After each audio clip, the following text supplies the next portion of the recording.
Duke filluar nga 1 janari 2026, paga minimale për efekt të kontributeve të sigurimeve shoqërore dhe shëndetësore do të rritet me 10.000 lek duke arritur në masën 50.000 lek dhe nga kjo rritje parashikohet që të përfitojnë rreth 308.000 të punësuar në sektorin publik dhe privat. Parashikimi ynë afatmesëm është ta çojmë pagën minimale në 60.000 lek në vitin 2028 dhe në 70.000 lek deri në fund të mandatit. Përmes kësaj politike ne synojmë të afrojmë Shqipërinë me vendet e tjera në rajone më gjerë, të motivojmë të rinjt për të integruar në tregun e punës, si dhe të nxisim rritjen e produktivitetit. Një tjetër element risi i këtij projekt buxheti është zbatimi i indeksimit periodik të pagave në administratën publike, duke e bërë sistemin e kompensimit më fleksibël dhe të lidhur me ndryshimet e normës së inflacionit. Gjithashtu, janë parashikuar rritje të diferencuara pagash për të mbështetur në një masë më të lartë punojësit e sektorit mbështetës, por edhe kategoritë të tjera, kjo me synimin për të garantuar një shpërndarje më të drejtë të kompensimit në nivele të ndryshme të strukturës së administratës publike. Kostoja e përgjithshme e këtyre ndërhyrjeve në paga, përfshirë edhe rritjen e pagës minimale dhe indeksimin periodik, është vlerësuar në masën 10 miliard lek. Nga kjo masë do të përfitojnë mbi 144.000 punojës të administratës qendrore dhe vendore. Të nderuar deputet, si kundër e ceka dhe më herët, nuk do të mund të ndërmerrnim këto politika nëse më parë nuk do të kishim siguruar qëndrueshmërinë e fundamenteve të ekonomisë tonë.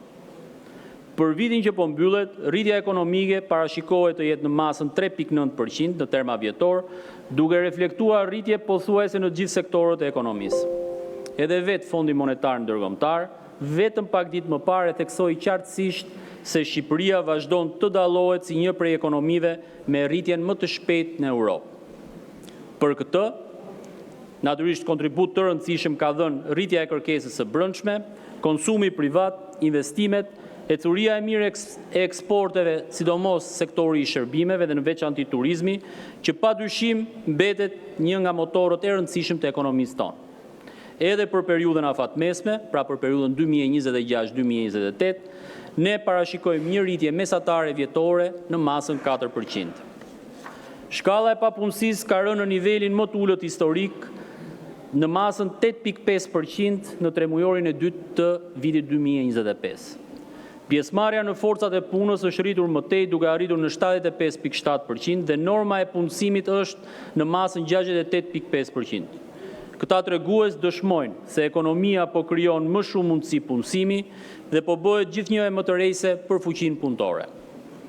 Inflacioni nga ana tjetër ka ndjekur një trajektore rëndëse dhe të qëndrueshme. Pas kulmit që arriti në vitin 2022, inflacioni mesatar ra në 2.2% gjatë vitit 2024 dhe ka qëndruar në të njëjtin nivel edhe gjatë nëntmujorit të vitit 2025. Ky stabilitet reflekton normalizimin e çmimeve të madrave, forcimin e monedhës vendase dhe efektet e politikave të kujdesshme monetare dhe fiskale. Sa i takon investimeve të huaja direkte, ato u rritën me 7% në vitin 2024, trend i cili vijon të ruhet edhe gjatë gjysmës parë të vitit 2025. Flukset hyrëse të investimeve të huaja kanë qenë të përqendruara kryesisht në pasuritë paluajtshme, duke reflektuar zhvillimet dhe pritshmëritë pozitive për sektorin e turizmit, sektorin e ndërmjetësimit financiar, energjinë, hidrokarburet dhe telekomunikacionin. Në tërësi këto rezultate dëshmojnë se Shqipëria po ecën me ritme të qëndrueshme drejt forcimit të stabilitetit ekonomik dhe fiskal, duke siguruar një klimë më të favorshme për investime, si dhe duke afruar ekonominë sipas standardeve të Bashkimit Evropian. Financat publike mbeten shtylla kryesore e këtij stabiliteti përmes menaxhimit të disiplinuar dhe borxhit publik në ulje të vazhdueshme. Kjo është reflektuar edhe te besimi i partnerëve tanë ndërkombëtar dhe tregjet financiare, të cilat e kanë reflektuar këtë nëpërmjet agjencive prestigjioze të vlerësimit si Standard & Poor's and Moody's, që kanë rikonfirmuar edhe një herë me nota pozitive kreditin e Shqipërisë në BB dhe BA3, të dyja me perspektivë të qëndrueshme. edhe në projekt buxhetin e vitit 2026, do të vijohet me objektivin thelbësor të politikës fiskale, atë të reduktimit të borxhit publik. Ky borxh publik pritet të ulet në masën 53.6% të prodhimit të brendshëm bruto nga 54.1% e pritshme në vitin 2025, në përputhje të plot me ligjin organik të buxhetit. Trajektoria rëndëse do të vijojë edhe në vitet në vijim. Kjo tregon qartazi konsolidimin fiskal, por edhe procesin në cilin është një proces stabil dhe që ul gradualisht ekspozimin e financave publike ndaj rreziqeve të borxhit. Të nderuar deputet, dëshiroj tani të ndalem tek paketa fiskale si shoqëruese e projekt buxhetit. Përpara se të paraqes në mënyrë të përmbledhur propozimet e parashikuara, më lejoni të theksoj se kjo paketë fiskale nuk parashikon rritje taksash. Përmes saj, ne synojmë të krijojmë një kuadër fiskal më transparent, më të thjeshtë dhe më eficient. Paketa fiskale mbështet sektorët prioritar, nxit formalizimin e mëtejshëm të ekonomisë, si dhe përmison ndjeshëm administrimin tatimor bazuar në rregulla të qarta dhe në barazinë fiskale. Më lejoni ta nis paraqitjen e kësaj pakete me 2 projekt ligje më të rëndësishme të asaj që tashmë njihet si paqja fiskale dhe përfshin projekt ligjin për marrëveshjen e paqes dhe projekt ligjin për faljen e detyrimeve tatimore dhe doganore. Këto 2 projekt ligje janë bërë shkas edhe për keq interpretime, por e vërteta është shumë e thjeshtë. Ne nuk po ndërmarrim një amnisti. Nëpërmjet paqes fiskale nuk falim asnjë përgjegjësi penale. Nuk garantojmë imunitet për askënd dhe mbi të gjitha nuk i shërbejmë askujt që është në hetim apo në procese gjyqësore. Ne synojmë të zbatojmë disa masa të domosdoshme, të ngjashme me praktikat e mëparshme dhe që përputhen me standardet për një menaxhim më të mirë fiskal. Gjithashtu, me projekt ligjin e faljes së detyrimeve tatimore dhe doganore, mbyllim kapitullin e borxheve të vjetra të parashkruara. Administrata tatimore, nga ana tjetër, po vijon punën për të forcuar masat e mbledhjes me forcë të detyrimeve tatimore, duke zbatuar masa që shkojnë deri në bllokimin e llogarive bankare, konfiskim dhe shitje të aseteve në mënyrë që të mbulojmë detyrimet tatimore. Më konkretisht mund themi se marrëveshja e paqes fiskale, e cila do të zbatohet për periudhën 2026-2028, synon korrigjimin dhe rritjen e deklarimeve të rregullta për bizneset që duan të përfshihen në këtë marrëveshje vullnetare. Ky model, i cili ne po prezantojmë sot, është i bazuar në disa element dhe parime të paqes fiskale, i cili është implementuar edhe në Itali në vitin 2018. Projekt ligji i faljes së detyrimeve tatimore dhe doganore, nga ana tjetër, parashikon fshirjen plotësisht të çdo borxhi që është më i vjetër se 10 vjet. Për borxhet me vjetërsi 5 deri në 10 vjet, ofrohet mundësia që duke marrë në konsiderat edhe gjendjen financiare, kundrejt një pagese të detyrimit tatimor në masën 50% apo 75%, biznesi do t'i falet pjesa tjetër e borxhit, si dhe gjobat dhe kamatvonesat. Ndërsa për borxhet me vjetërsi nga 0 deri në 5 vjet, do të fshihen të gjitha gjobat dhe kamatvonesat, kundrejt pagimit 100% të detyrimit tatimor deri më datën 31/12/2026. Ritheksoj edhe një herë se me këtë projekt ligj ne nuk parashikojmë të falim detyrimet e papaguara të evazorëve, zoti Shehaj, që janë në ndjekje penale apo ndaj atyre të cilëve ka nisur një hetim tatimor apo për bizneset që ka një vendim të formës së prerë nga gjykata.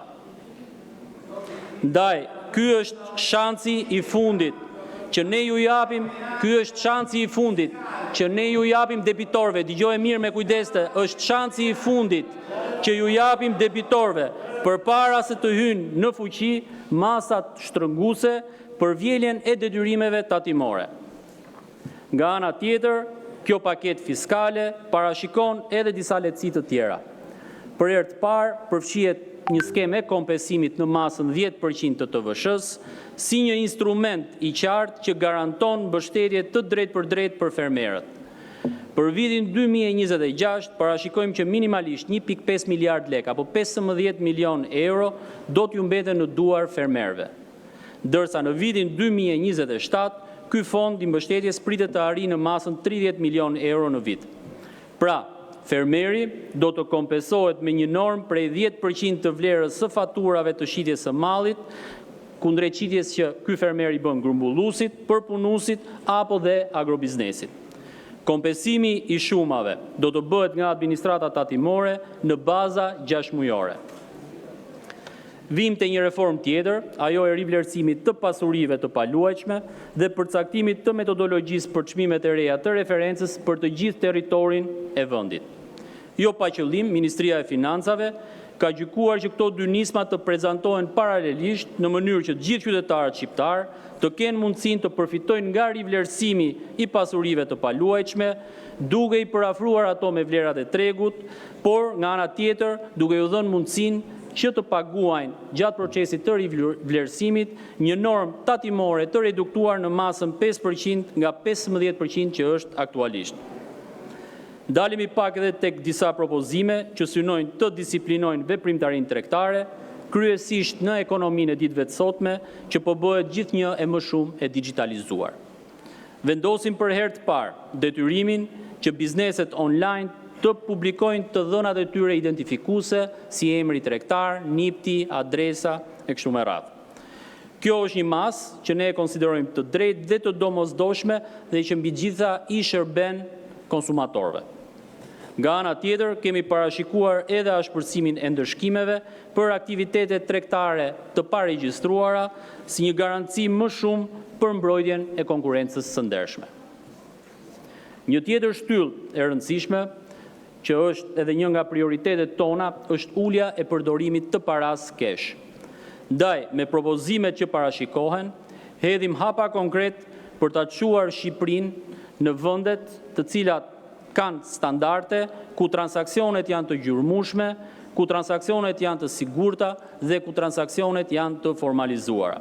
Në këtë paket janë parashikuar 4 masa të cilat synojnë reduktimin e transaksioneve në kesh, qoftë kjo biznes me biznes apo biznes me konsumator. Gjithashtu, në mbështetje të kulturës, sportit dhe kërkimit shkencor vjen ky projekt buxhet, i cili parashikon që nëpërmjet disa masave të zgjerojë kategoritë përfituese nga sponsorizimet dhe gjithashtu njohjen e të ardhurave nga sponsorizimet si të ardhura të përjashtuara nga tatimi. Në paketën fiskale propozohet edhe përjashtimi nga pagesa e taksës së ndikimit në infrastrukturë për investime të financuara nga buxheti i njësive të qeverisjes qendrore dhe vendore, të ndërtimeve për qëllime publike në fushën e arsimit, shëndetësisë dhe për qëllime të mbrojtjes sociale. E fundit, po jo më pak e rëndësishme, duke filluar nga viti i ardhshëm, do të fillojmë zbatimin e lehtësive të parashikuara në ligjin e tatimit mbi të ardhurat, ku nëpërmjet deklaratës individuale të ardhurave, apo siç e njohim ndryshe DIVA, do t'ju vim në ndihmë të gjitha familjeve të cilat kanë në ngarkim fëmijë nën moshën 18 vjeç. Çdo familje që ka në ngarkim një fëmijë nën moshën 18 vjeç do të ketë të drejtën që të zbresi nga deklarata individuale vjetore të ardhura shumën 48.000 lekë për çdo fëmijë. Kjo do të thotë se norma efektive e tatimit që do të paguhet ulet ndjeshëm. Sipas një përllogaritje të parafort që ka bërë Ministria e Financave, efekti financiar i kësaj nisme do të jetë rreth 15 milionë euro më shumë në buxhetin e familjeve shqiptare.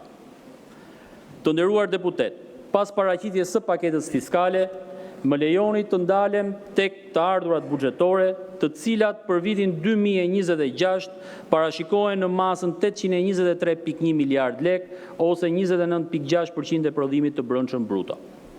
Krahasuar me vitin 2025, të ardhurat buxhetore për vitin 2026 parashikohen me rreth 52.9 miliard lek më shumë.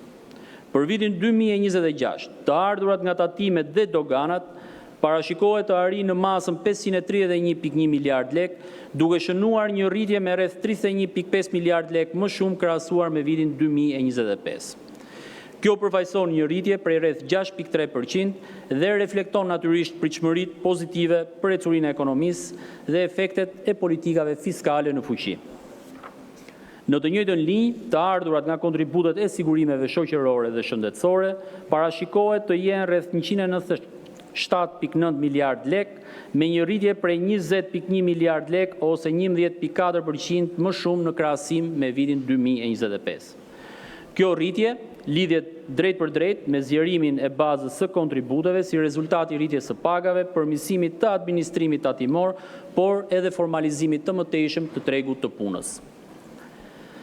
Në vlerësimin e faktorëve që ndikojnë në realizimin e të ardhurave për vitin 2026, janë konsideruar disa element kryesor, siç janë efekti i rritjes ekonomike, indeksi i çmimeve, ndikimi i politikave tatimore dhe buxhetore, por edhe zbatimi i masave në kuadër të strategjisë afatmesme të ardhurave. Këto element të kombinuar me përmirësimin e administrimit fiskal dhe doganor, pritet të sjellin një rritje të qëndrueshme të ardhurave në raport me prodhimin e brendshëm bruto. Por rendis shkurtimisht disa zëra të tjerë të ardhurave buxhetore, sa i takon të ardhurave nga tatimi mbi vlerën e shtuar, për vitin 2026 ato parashikohet të arrijë në masën 242.5 miliard lek, me një rritje prej 15.9 miliard lek më shumë se viti 2025. Të ardhurat nga tatimi mbi fitimit pritet të arrijë në masën 65.1 miliard lek, me një rritje prej 4.7 miliard lek më shumë se sa vitit 2025. Tatimi mbi të ardhurat personale pritet të gjenerojë rreth 88.3 miliard lek, me një rritje prej 4.1 miliard lekësh më shumë se viti 2025. Në lidhje me shpenzimet buxhetore, ato që përbëjnë fakt edhe pasqyrën më konkrete të prioriteteve tona qeverisëse dhe tregojnë mënyrën se si përkthejmë objektivat politike të matshme në indikator ekonomik, si dhe tregojnë se ku shkojnë parat e taksapaguesve shqiptar. Ky prezantim është i rëndësishëm jo vetëm sa i takon shifrave, por edhe sepse ato paraqesin vizionin politik dhe ekonomik që qëndron pas tyre, duke demonstruar një buxhet që ndërtohet mbi stabilitetin fiskal, rritjen e qëndrueshme dhe angazhimin ton për një zhvillim social të drejtë dhe gjithëpërfshirës. Në vitin 2026, shpenzimet buxhetore parashikohen në vlerën 886.8 miliard lek, ose 31.9% e prodhimit të brendshëm bruto, me një rritje prej 55 miliard lekësh krahasuar me vitin 2025. Pra kemi një rritje me rreth 550 milion euro më shumë për 2026 në krahasuar me vitin 2025. Kjo rritje reflekton angazhimin e qeverisë për të forcuar shtetin social, për të mbështetur sektorët strategjik, si dhe për të garantuar shërbime publike më cilësore për qytetarët. Investimet publike do të jenë mesatarisht 6.5% e prodhimit të brendshëm bruto gjatë 2026-2028, të përqendruar në projekte strategjike për infrastrukturën, digitalizimin, energjinë e rinovueshme, si dhe projekte që janë pjesë e planit të rritjes së Bashkimit Evropian. Shpenzimet e personelit për vitin 2026 reflektojnë koston aktuale të administratës publike, koston e plot të indeksimit të pagave në nivelin 2.5%, si dhe efektet e hyrjes në fuqi të pagës minimale prej 50.000 lekësh në muaj nga 1 janari 2026. Sikundër e përmenda edhe në fillim të fjalës, kostoja totale e rritjes së pagës minimale së bashku me indeksimin parashikohen në rreth 10 miliard lek. Shpenzimet totale për pagat në administratën publike në nivel qendror për 87.112 punonjës planifikohen në masën 140.1 miliard lek ose 5% e prodhimit të brendshëm bruto. Shpenzimet operative dhe të mirëmbajtjes për qeverisjen qendrore për vitin 2026 janë parashikuar në masën 81 miliard lek. Në këtë zë është programuar mbështetja me prioritet e politikave ekzistuese të qeverisë, siç janë skema e fermerëve, mirëmbajtja e rrugëve nacionale, mirëmbajtja e sistemeve të teknologjisë së informacionit dhe siguria kibernetike, programet e nxitjes së punësimit, skemat për mbështetjen e zhvillimit ekonomik, si dhe mbështetja për arsimin dhe sportin. Shpenzimet për subvencione janë parashikuar në masën 2.45 miliard lek. Subvencionet shtetërore për vitin 2026 janë përqendruar në financimin e skemave të nxitjes së punësimit, mbështetjen e sektorit të ujësiellës kanalizimeve, si dhe në mbulimin e një pjese të shpenzimeve të aktivitetit hekurudhor. Shpenzimet e fondeve speciale përfshin shpenzimet totale për fondin e sigurimeve shoqërore dhe shëndetësore dhe kompensimin në vlerë të ish-pronarëve. Këto shpenzime janë planifikuar në vlerën 286.6 miliard lek. Niveli i shpenzimeve për skemën e sigurimeve shoqërore për vitin 2026 parashikohet në masën 204.1 miliard lek dhe nga ky fond për indeksimin e pensioneve është parashikuar niveli 1.65 miliard lek dhe 10 miliard lek për shtesën e rritjes së pensioneve që planifikohet të shtrihet edhe në periudhën afatmesme. Ndërsa për sa i përket shpenzimeve të skemës së sigurimeve të kujdesit shëndetësor, për vitin 2026 ato janë parashikuar në masën e 67.3 miliard lekësh. Shpenzimet për fondin e kompensimit në vlerë të ish-pronarëve parashikohen në total në masën 3.5 miliard lek, me një shtesë prej 500 milion lekësh krahasuar me vitin 2025. Shpenzimet e tjera sociale përfshin fondet për pagesën e papunësisë, pagesat për aftësinë e kufizuar, ndihmën ekonomike, dëmshpërblimin e ish të përndjekurve politik, si dhe bonusin e lindjeve. Më konkretisht, shpenzimet për pagesën e papunësisë parashikohen në nivelin 1 miliard lek. Shpenzimet për pagesën e ndihmës ekonomike dhe aftësisë së kufizuar parashikohen në masën 23.9 miliard lek. Për ish të përndjekurit politik është parashikuar një fond me 1.5 miliard lek, ndërkohë që për bonusin e bebeve është parashikuar një fond prej 2.3 miliard lek. Investimet publike për vitin 2026 janë planifikuar në masën e 179.6 miliard lekëve apo 6.5% e prodhimit të brendshëm bruto. Në këto total janë të përfshira edhe 6.8 miliard lek financime të pritshme mbi bazë projektesh nga plani i rritjes SBS, si dhe fondi i rindërtimit në masën 5 miliard lek. Në planifikimin e investimeve për vitin 2026 janë mbajtur në konsiderat të gjitha detyrimet kontraktuale për projektet e investimeve me financim të brendshëm dhe të huaj dhe natyrisht përparësi do të ketë financimi i projekteve në vazhdim.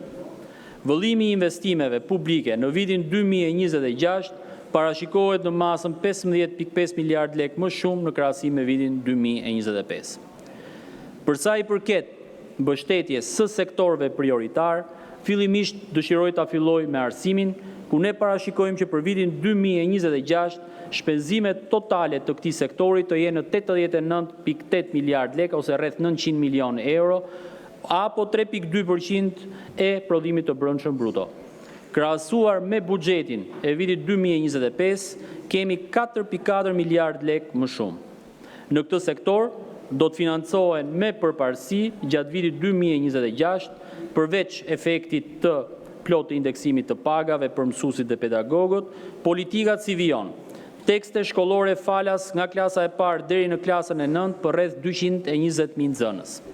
Tekste shkollore falas për rreth 15.000 nxënës nga shtresat sociale në nevojë në arsimin e mesëm dhe të lartë. Bursa financiare, si dhe kuota ushqimore për 4.000 nxënës me nevoja të veçanta, sigurimi i shërbimit të transportit falas për 35.000 nxënës dhe 13.500 mësues. Gjithashtu, në këtë projekt buxhet do të bëhet për herë të parë dhe financimi i programit passhkollor. Sa i përket shëndetësisë dhe mbrojtjes sociale, do të ndalem në një analizë për secilën nga këto fusha më vete, duke u nisur dhe nga rëndësia që ato mbartin. Shpenzimet e sektorit të shëndetësisë për vitin 2026 planifikohet të jenë në masën 81.2 miliard lek ose rreth 2.9% e prodhimit të brendshëm bruto. Sektori i shëndetësisë për vitin 2026 vjen me një shtesë krahasuar me buxhetin e vitit 2025 prej 4.9 miliard lekësh apo rreth 50 milion euro më shumë. Theksoj që përveç indeksimit të pagave dhe njësimit të vjetërsisë për mjekët dhe infermierët, projekt buxheti 2026 do të financojë me prioritet edhe politikat si vijon. Trajtimin me recetë të rimbursimit të barnave për rreth 400.000 pacientë. financimin me 1.5 miliard lek më shumë për rimbursimin e barnave onkologjik në shërbimin parësor dhe sigurimin e tyre në të gjithë sistemin spitalor. Rekonstruksionin e një sër spitalesh rajonale dhe qendrave shëndetësore, si dhe 180.000 fëmijë dhe 280.000 qytetar do të përfitojnë nga mbrojtja e programit kombëtar të vaksinimit. Shpenzimet për mbrojtjen sociale për vitin 2026 parashikohet të jenë në masën 257.3 miliard lek ose rreth 10% e prodhimit të brendshëm bruto. Krahasuar me buxhetin e vitit 2025 do të kemi një shtesë prej 11.6 miliard lekësh. Projekt buxheti 2026 garanton rritjen e qëndrueshme të mbrojtjes sociale për shtresat në nevojë, me fokus tek fëmijët, nënat me shumë fëmijë, të moshuarit dhe familjet vulnerabël. Nga programet e mbrojtjes sociale mund të përmendim 61.000 përfitues nga skema e ndihmës ekonomike, 94.000 përfitues si persona me aftësi të kufizuar dhe kujdestarët e tyre, 8.300 gra të papuna me 3 apo me më shumë fëmijë deri në moshën 18 vjeç, të cilët do të mbështeten me pagesën e kontributeve të sigurimeve shoqërore dhe shëndetësore, 780.000 përfitues nga skema mbështetëse e pensioneve, si dhe 33.000 të porsalindur që do të përfitojnë nga programi i bonusit të bebes. Bujqësia do të përfitojë rreth 16.3 miliard lek në vitin 2026, dhe krahasuar me buxhetin e vitit 2025, ky sektor do të përfitojë rreth 1.3 miliard lek më shumë. Ndër prioritetet kryesore që parashikohet të financohen për bujqësinë janë skema kombëtare e fermerëve dhe subvencionimi i naftës me një fond total prej 5.1 miliard lekësh në vitin 2026, i cili parashikohet me rritje me rreth 700 milion lek dhe krahasuar me buxhetin e vitit 2025, shënon mbështetjen më të madhe direkte deri më tani që është akorduar nga buxheti i shtetit për këtë qëllim.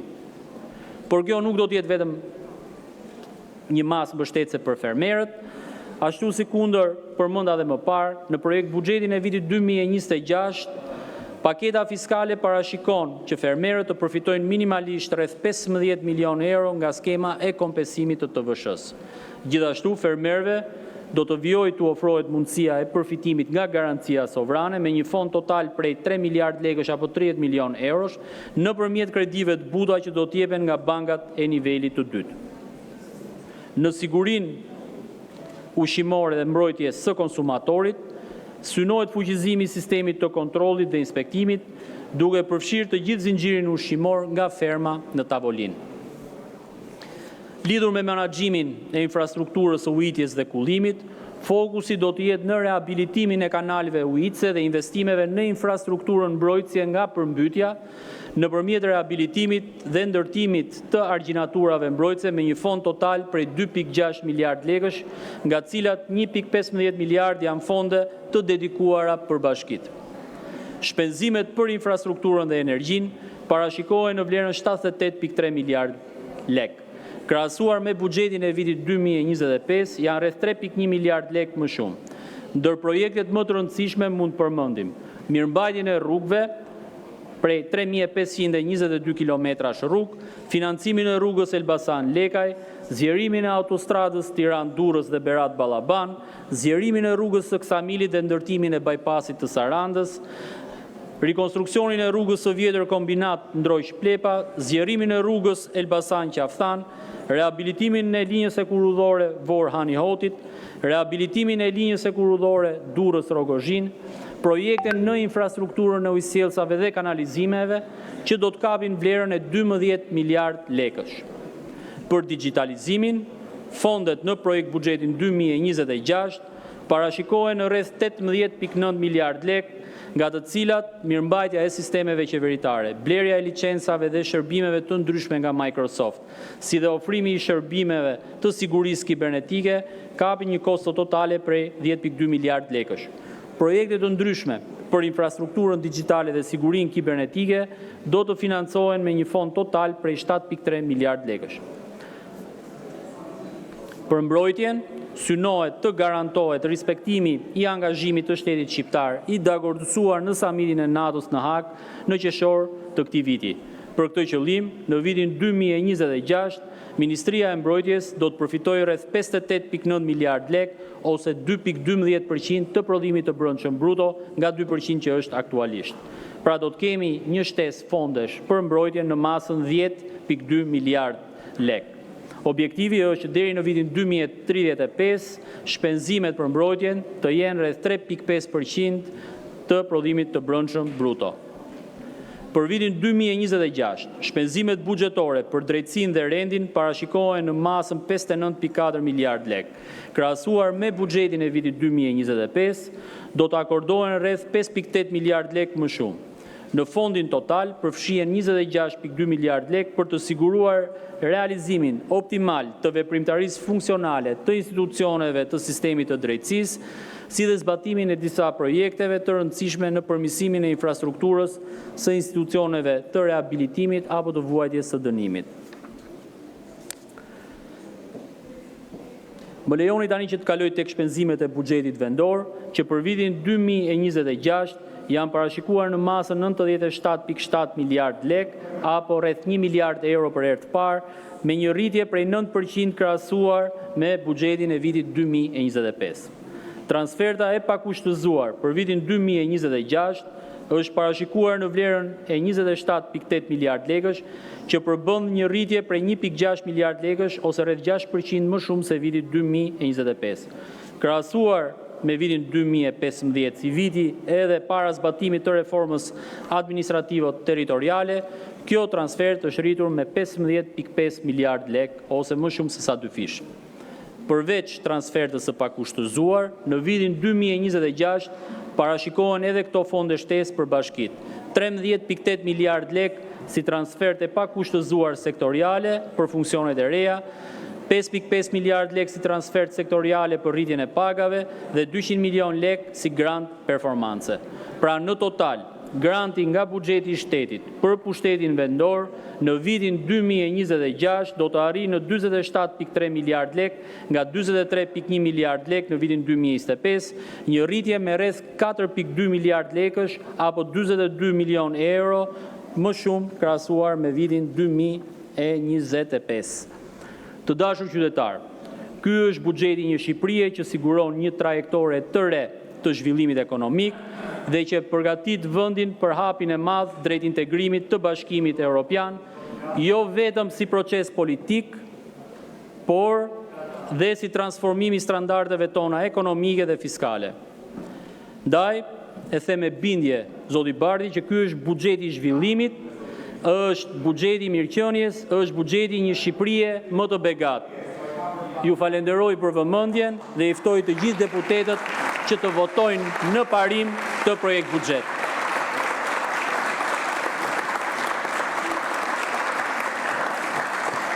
Faleminderit zoti ministër, fjalën e ka zoti Noka.